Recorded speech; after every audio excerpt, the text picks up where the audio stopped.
mexer nos juros, tem que ter coragem para fazer isso, tem que estatizar o Banco Central. O Banco Central é um banco a serviço dos banqueiros. É um absurdo numa economia estagnada, presidente, os bancos terem os lucros pornográficos que estão tendo sempre, nos últimos 10 anos, são uma maravilha. Bancos que não emprestam dinheiro para investimento, bancos que só operam no curto prazo e com títulos públicos. Acabei, só quero polemizar. Agradecer ao Marcos, Márcio, 3Ms, né? Mas nós passamos uma tarde hoje aqui de reflexão, coisa que dificilmente nós fazemos. Somos atropelados diariamente por uma agenda tremenda e por medidas provisórias que chegam aqui, e nós somos obrigados a destravar a pauta, destrancar a pauta, e com isso temos pouco tempo para pensar. E eu quero parabenizar você, Peronte, ao nosso PMDB, porque eu acho que foi muito oportuno esta tarde. E eu acho que não deve parar aqui. Hoje, simplesmente, demos um passo para pensar. Pensar que no ano que vem nós vamos ter a oportunidade de mudar. Que no ano que vem nós vamos ter a oportunidade de planejar os próximos 4 anos pela frente. Que nós temos que repensar o país, um país que está com a baixa taxa de natalidade, o senhor falou, mas também já está com a alta taxa de terceira e quarta idade, que lá na Previdência Social pesa muito, que lá na saúde pesa. E a saúde, que é um direito de todos e é um dever do Estado, e é apregoado isso, e agora parece que a solução é só trazer médico, e não é. Onde a saúde hoje é financiada no Sul 50% pelas filantrópicas, santas casas e hospitais filantrópicos que estão falidos no país, pelo alto endividamento. Hoje eles devem quase 20 bilhões de reais, uma dívida impagável, e o BNDES vem acenando com juros, com financiamento de médio e curto prazo, quando elas não têm mais nem capacidade de endividamento. Então não é a solução. E os outros, não vou citar nomes, mas há créditos preferenciais para grandes grupos, inclusive estrangeiros, perdão de dívidas lá fora, e a saúde perecendo. 30 milhões de brasileiros emergiram da pobreza para a classe média e foram incitados a consumir. Ainda bem que surgiu aí um programa de casa própria. Minha Casa Minha Dívida, ou Minha Casa Minha Vida. Agora a Casa Melhor, mas para beneficiar também um grande grupo e dar emprego para muita gente. Foi válido. Bolsa Família, gastos sociais, que o senhor apontou muito bem, que cresceram, válido. Mas estimular o consumo através da compra de automóveis é beneficiar grupos estrangeiros, é levar a poupança nacional para fora. Isso também não é correto. Isso coisas que hoje afloraram aqui nas nossas considerações. Subsídios, preços administrados, como o do petróleo, para manter o petróleo a esse preço, estimulou-se o crescimento da frota, aumentou o consumo, e agora a Petrobras está com problemas sérios. O reajusta e a inflação vai crescer mais ainda. Isso aí nos leva também a uma temeridade maior. O senhor falou, doutor Mário, numa agenda de normatização, que devia ser um dever de casa de nós, congressistas. E eu concordo com o senhor na opção de um plano nacional. Nós não temos planejamento hoje para ser executado. Se o orçamento é a peça básica, qual é o programa?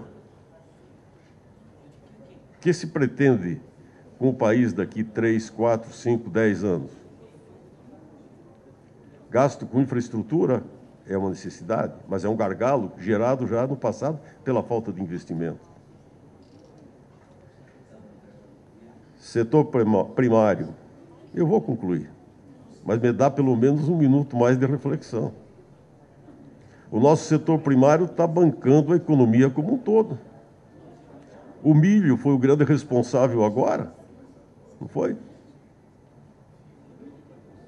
A nossa balança comercial está deficitária, como desde 1959 nós não estávamos. Por quê? A nossa indústria de transformação não é competitiva, por quê? Por que grandes grupos nacionais desapareceram e vão competir, então, lá fora, com indústrias que são as produtoras aqui dentro? Eu acho que é uma hora de repensar o país como um todo. E aqui o PMDB está de parabéns, porque nós precisamos realmente criar uma agenda de normatização, se é a reforma tributária, se é a reforma trabalhista ou qualquer outro tipo de reforma, mas se sai daqui do Congresso a normatização, nós precisamos de inputs de vocês também. E isso aí agora, eu acho que chegou uma hora de haver este entrosamento cada vez maior. Porque nós somos aqui heterogêneos, formações diversas, mas precisamos trabalhar afinados. Então, eu quero agradecer a vocês por esses momentos que passamos aqui de reflexão e dizer que eu saio mais inquieto e mais perturbado ainda depois de tudo que nós discutimos aqui. Primeiro, pedir desculpa por não... Eu estava na comissão de ética, não pude estar aqui, que fui um dos que pediu esse seminário. Deu para pegar aí as respostas, que deu para entender o que foi falado aqui, parabéns. Mas eu, na economia, é algo que eu gosto de ouvir, porque eu acho que se a gente não tiver uma boa economia, a casa que não tem pão, ninguém tem razão, né? A economia vai mal, eu dizia, a Dilma está bem, quando der um balanço na economia, vai dar encrenca política no país. E não deu outra, junho foi o... Mas eu observo aqui, estando aqui, eu vejo que a presidenta tem boa intenção, acho que tem no conteúdo do governo uma postura ideológica que eu admiro, tem as críticas que nós temos que buscar, as avaliações são excelentes, eu acho que dá para buscar equações para a gente realinhar isso. Mas o país vive de gastos, o governo é muito forte, é muito grande, e eu, avaliando aqui como deputado federal, primeiro mandato, o Brasil é um país que gasta muito dinheiro com burocracia. Eu acho que eu sou de origem italiana, primeiro abastecer a despensa, tem que ter saúde, tem que ter educação e tem que ter trabalho. O Brasil não tem saúde boa, não tem educação boa, gasta muito, mas não tem segurança pública e não tem boa infraestrutura. E tem primeiro mundo em burocracia. Acho que não tem país... Olha, acho que nós estamos equiparados, não sei se você falou, Tribunal de Contas, a Justiça é a Justiça lá do Estado, do município, e aqui o Supremo. E tem um mundo de gastos, só você olhar o Tribunal Superior Eleitoral é maior que o Palácio do Presidente da República. Órgãos de controle que tinham que ser apenas órgãos aqui a serviço da Câmara dos Deputados. Nós hoje somos ralé, esses órgãos valem tudo mais do que nós. O órgão, por exemplo, o DENIT, foi dito aqui, acho que as palavras do... Mais um minuto. A palavra do nosso vice-líder, para mim, era o que eu ia dizer, mas custa mais caro a burocracia do que a BR-101, que eu estou fazendo uma frente parlamentar. A BR-101 já era para estar pronta, não está pronta não é por falta de dinheiro e não é por falta de competência do governo. A burocracia não deixa ela ser terminada. Então, eu queria que vocês fizessem... Vocês sabem quanto custa a burocracia para o Brasil? Quanto custa? Eu não sei se é uma pergunta que eu queria fazer, então. Então, dizer, o Brasil gasta muito com meios, quero ser contraditado e quero que eu não acredite, que eu esteja errado no meu sentimento. O Brasil gasta mais nos meios do que nos fins.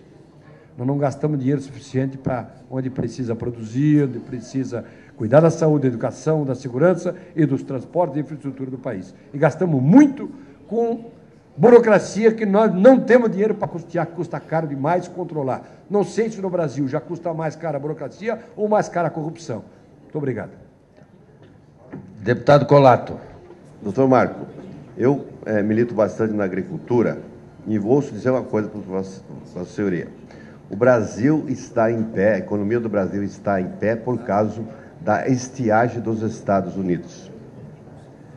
No contrário, nós teríamos toda a nossa agricultura quebrada e a nossa balança de pagamentos, que teve um superávit de 41 bilhões da agricultura de dólares e um déficit de 44 bilhões de todos os outros setores, portanto, um déficit de 3 bilhões de dólares, agora nesse ano, último ano, nós teríamos quebrado o Brasil. Então, a seca lá, para nós, é diferente. O que a agricultura brasileira pensa do governo? Diz assim: se chover e o governo não atrapalhar, a agricultura vai bem. O governo está atrapalhando a agricultura brasileira. Por favor, doutor Marco, ajude. Nós estamos agora num apagão de defensivos agrícolas. Só a lagarta Helicobacter, que é da soja, deu 10 bilhões de prejuízo no ano passado para o Brasil. Agora está se projetando 40 a 50 bilhões de prejuízo para uma lagarta, porque o IBAMA e a Anvisa não deixam importar produtos para combater essa praga. Você imagina isso? Nós estamos com os portos cheios de madeira porque não conseguimos exportar, porque não pode tratar madeira para exportar para a China e para a Índia, que querem comprar avidamente. Nós temos madeira sobrando e acabando nos portos. Não conseguimos exportar porque não tem o Ministério da Agricultura um produto recomendado para tratar a madeira para mandar para eles, porque a Anvisa e o IBAMA não deixam, porque tem que ter a licença dos três. Quando o IBAMA e a Anvisa entrou nesse processo, está enterrando a agricultura brasileira, que está segurando, que é o motor desta economia que nós estamos aí. Os nossos companheiros que falaram aí, com certeza colocaram muita coisa aqui. Nós estamos afundando porque o Brasil não tem gestão pública.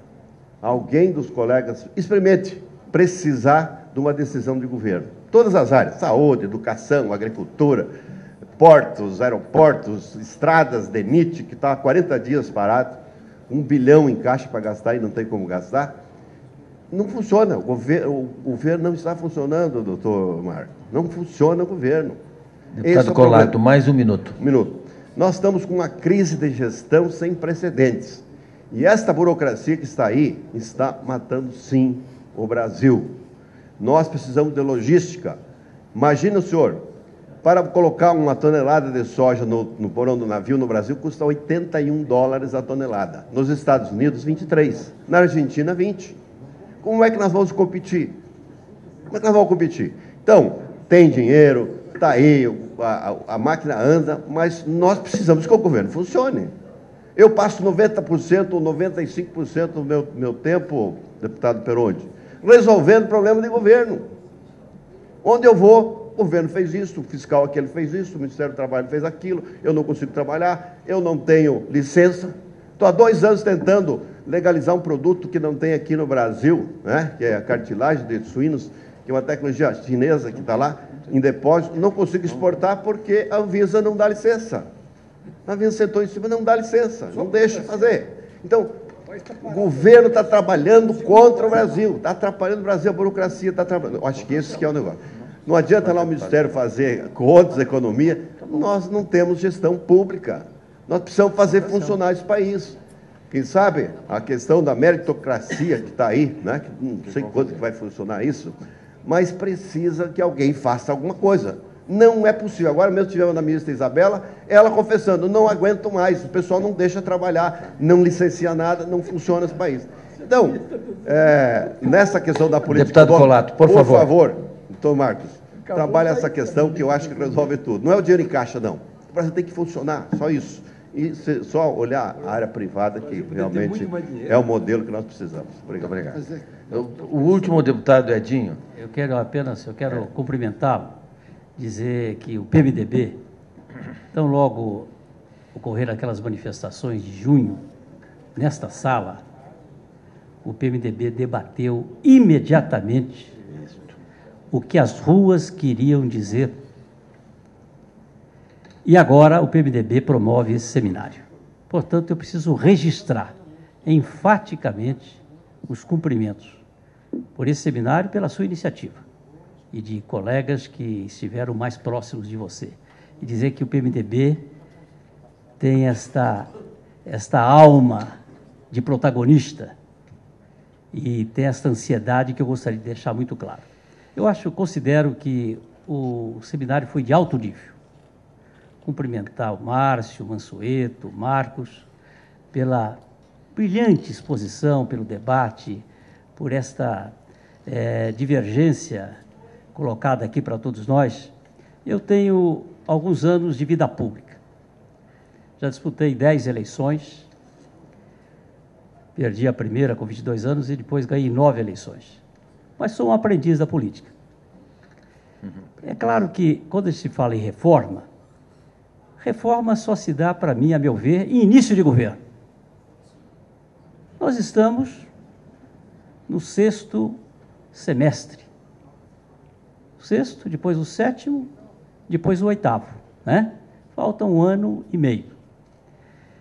Falar em reforma política, nesse momento, eu acho só se for plataforma de candidatos e de partidos que tenham candidatos. Então, o que é que a gente poderia fazer a esta altura? Eu quero dizer que essa coisa de falar muito, né? Eu me lembro que eu era candidato, aí eu estava fazendo um discurso, precisa fazer isso, precisa fazer aquilo, aí o lavrador lá falou, olha, candidato, ô prefeito, você quer tirar a roça do mato, né? Eu falei, é isso. Então, ele, 2 palavras, ele resumiu o que eu queria dizer. Então, nesse momento, também que eu gostaria de dizer, assim, numa palavra muito singela, está ruim, mas está bom. Está ruim, mas está bom. A questão que me parece fundamental nesse momento é a questão do pacto federativo. E a questão de gestão pública. Aqui não se falou em corrupção, não se falou em combate, em ética, que eu acho que são coisas fundamentais da gestão pública. E saber se concorrência, se assina contrato sem pagar propina, sem pagar pedágio. Eu tenho uma verdadeira aversão por administrador corrupto. Para mim, corrupto tinha que cortar a mão dele. Tá vendo? Eu tenho uma verdadeira aversão por gente incompetente. Agora, o Brasil é complexo. O Brasil é continental. Eu tive a oportunidade de ser relator revisor do Código Florestal. Quantos biomas temos? Há alguns meses atrás estava discutindo lá no Palácio do Governo, o governador convidou os deputados federais para São Paulo para discutir a guerra fiscal. Em determinado momento, um parlamentar, que é do Nordeste, falou o seguinte, olha, aqui em São Paulo, nós estamos querendo combater a guerra fiscal. No Nordeste, eles querem que a guerra fiscal continue para eles sobreviverem. Esse é o país. Uma reforma tributária, reforma trabalhista, reforma política, todos querem. A sua reforma. Agora, nós vivemos num país democrático. 513 parlamentares, deputados federais, 81 senadores, né? Com as nossas realidades, pressionados pelos sindicatos, pelas corporações. Agora, eu considero que aquilo foi dito aqui pelo Fernando. Deputado Edinho, pelo Fernando, minuto. Só para vou complementar. Um projeto nacional. A gente às vezes visita alguns países e fala o seguinte, este é um projeto que todo governo que ganha tem que dar continuidade. Agora, entra governo, sai governo e muda programas, muda planejamento, então acho que nós temos que fazer um plano nacional. Um plano nacional acho que é fundamental para que a gente possa desenvolver as políticas de investimento. Eu sempre entendi que, se nós fizermos infraestrutura, a iniciativa privada faz o resto. E nós temos aqui exemplos, nós erramos muito já. Um país continental que abandonou a ferrovia, que não investiu na hidrovia e que as nossas estradas estão como estão, eu acho que nós precisamos realmente, e aí os senhores que têm, alguns têm maior responsabilidade porque não estão no governo, mas são pensadores do nosso país, e eu quero aqui parabenizar, mas eu quero dizer que nós temos uma profunda preocupação em que nós possamos ter bons gestores e o governo possa ser exemplo e que o Pacto Federativo e que um plano nacional possa ser executado. Portanto, era isso que eu gostaria de dizer. Desculpe em últimas palavras, mas a esta altura desse seminário eu queria só registrar, a você, que representa nesse instante o nosso partido, parabenizá-lo por essa iniciativa, que espero que seja, mais vezes nós possamos aqui estar debatendo este tema. Como é bom a gente discutir política e a macroeconomia, e sair do varejo, da coisa que consome a gente, que puxa para baixo, não é? Isto aqui nos dá alento. Por isso, fica aqui os cumprimentos a você e ao nosso partido, velho PMDB de guerra. Muito obrigado. Muito obrigado, deputado Edinho. Ficou claro aqui que tem visões diferentes sobre política econômica, que são legítimas. Né? Pessoas que defendem uma intervenção mais forte, outras menos. Há uma variação de grau importante entre elas. A proposta sobre isso, que eu tenho defendido, é que uma maneira de tirar um pouco da ideologia e trazer mais fatos e dados para a discussão é ter critérios claros, transparentes, para avaliação dos objetivos das políticas públicas específicas e controle independente dos seus resultados. Então, desejo proteger um setor específico, fazer um investimento em novas tecnologias, o governo diz quanto vai gastar, diz quais são os objetivos, e alguém independente vai monitorar o resultado da política. E que tudo passe pelo orçamento, de tal maneira que a sociedade, esta casa em particular, saiba quanto será de estar gastando nas diversas políticas de forma integrada. E ela possa fazer, inclusive, os usos e escolhas. Quero mais para cá, menos para lá. Então, esse saindo um pouco da divergência, né, de posições, vamos ajudar a que esse debate se transforme em algo produtivo e vamos ter avaliações independentes das políticas públicas, de todas elas, e tem que passar pelo orçamento. E, com isso, a sociedade, esta casa, faz a escolha, mais para um lado, mais para o outro, mas, sobretudo, que as políticas mal-sucedidas possam ser devidamente interrompidas, né? E que as bem-sucedidas possam ser ampliadas. Mas sem essa avaliação independente do projeto, e aí não é o cálculo do subsídio total, é longe disso, mas sem a avaliação do custo-benefício de cada projeto, e sempre independente do gestor, isso auxilia o debate.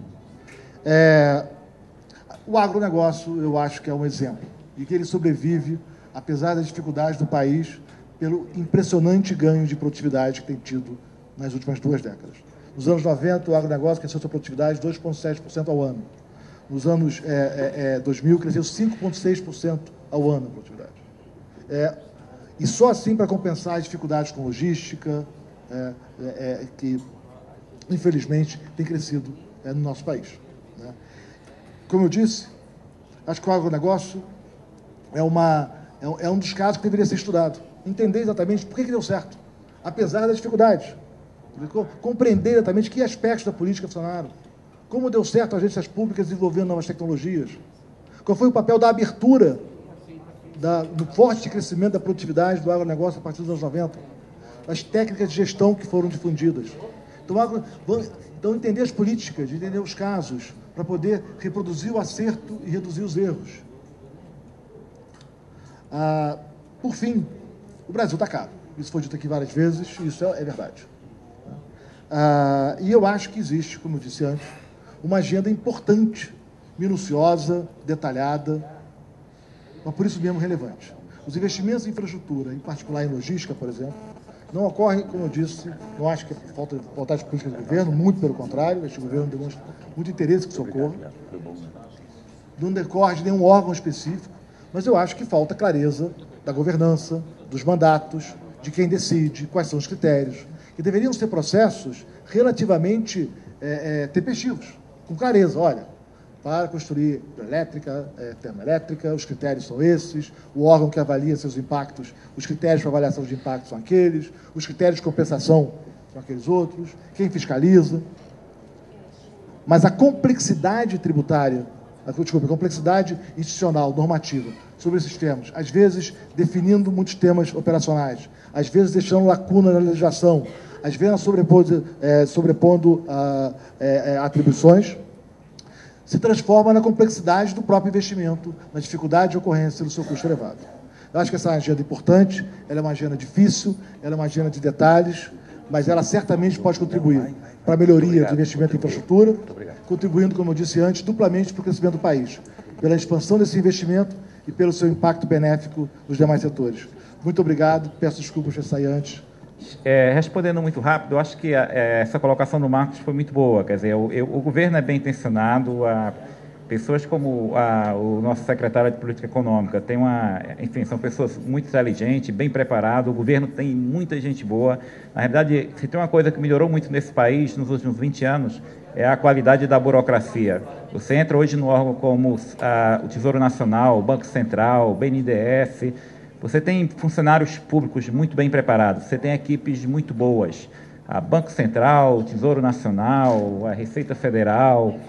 Então, na realidade, assim, apesar dessa burocracia muito boa, de funcionários públicos bons, cabe salientar hoje que o salário inicial de um funcionário público no âmbito do governo federal, um gestor, é em torno de R$13 mil.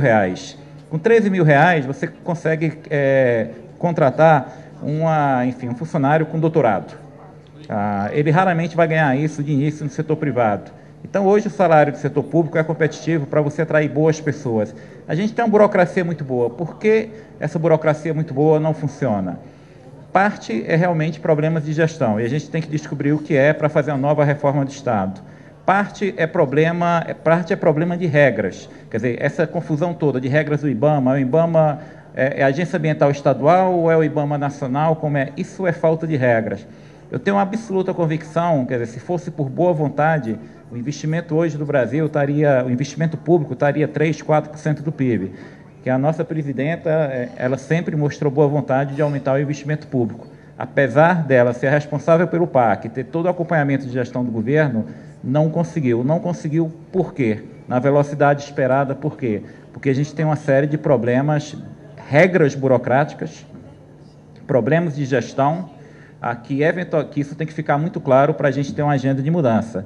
A meu ver, isso não está muito claro hoje. A gente sabe assim, um conjunto de coisas que atrapalha. Mas qual é a agenda legislativa, enfim, para a gente modificar isso? Então, eu acho que a gente demorou muito para chegar a esse nível de discussão, que, a meu ver, ainda nem está muito claro. A gente sabe que tem excesso de regras. Quais são as regras que a gente vai mudar e o que é que a gente vai desburocratizar? Eu acho que essa é a agenda que a gente vai ter a chance de deixar isso muito claro nos próximos meses. A gente tem a chance de deixar isso muito claro nos próximos meses, porque tanto vai ter um debate eleitoral, e a gente pode contribuir com isso, quanto também, enfim, isso está inclusive na pauta da imprensa. Esse é o debate, esse é um debate, e eu acho que a gente vai ter que fazer no Brasil o que foi feito no primeiro governo Clinton. No primeiro governo Clinton, ele convidou vários acadêmicos de universidade e criou um grupo de trabalho que era coordenado pelo Al Gore, que era o vice-presidente, que era um plano, enfim, de reforma administrativa, que lá foi um esforço nacional de reinventar o governo. A gente vai precisar fazer a mesma coisa. E o efeito daquilo, enfim, teve algumas coisas positivas e negativas. Mas, enfim, você já tem uma avaliação muito clara do que os Estados Unidos fez lá e que a gente vai precisar fazer aqui. Porque hoje, como funcionário público, eu garanto o seguinte, é muito difícil hoje a vida do funcionário público para executar qualquer coisa. Eu estava conversando há pouco mais de 4 semanas com o presidente da FINEP, que tem muito recurso para financiar a inovação, e eu fiz a pergunta a ele, Glauco, a sua burocracia está preparada, enfim, para executar um programa dessa magnitude? E ele me respondeu, não. Então, assim, hoje a gente realmente tem um governo burocrático que, inclusive, imagina um país como o Brasil, que a gente investe em P&D hoje, a mesma coisa que 10 anos atrás, 1,2% do PIB, e tem uma montanha de recursos disponíveis e a gente não consegue executar. Num país desse, não era para sobrar recurso para inovação, seja para a indústria, seja para a agricultura, e sobra. Por quê? Porque a gente tem um conjunto de regras, muita burocracia e não consegue executar. Isso tem que mudar. Eu acho que essa é a agenda, eu não tenho resposta para isso, vou terminando aqui agradecendo mais uma vez o convite, e, como eu falei, quer dizer, as visões contraditórias que a gente tem aqui é muito bom para o debate. O Brasil não vai se acabar, o Brasil hoje é uma economia muito melhor do que era 10 anos atrás, o Brasil hoje, mesmo crescendo menos, tem um mercado consumidor, a gente está entre as economias, entre as 8 maiores com o PIB do mundo, tem um mercado consumidor muito forte, o setor ligado ao mercado doméstico ainda vai continuar crescendo, é um país que consegue captar muito investimento direto externo, então, para melhorar tudo isso, só depende da gente.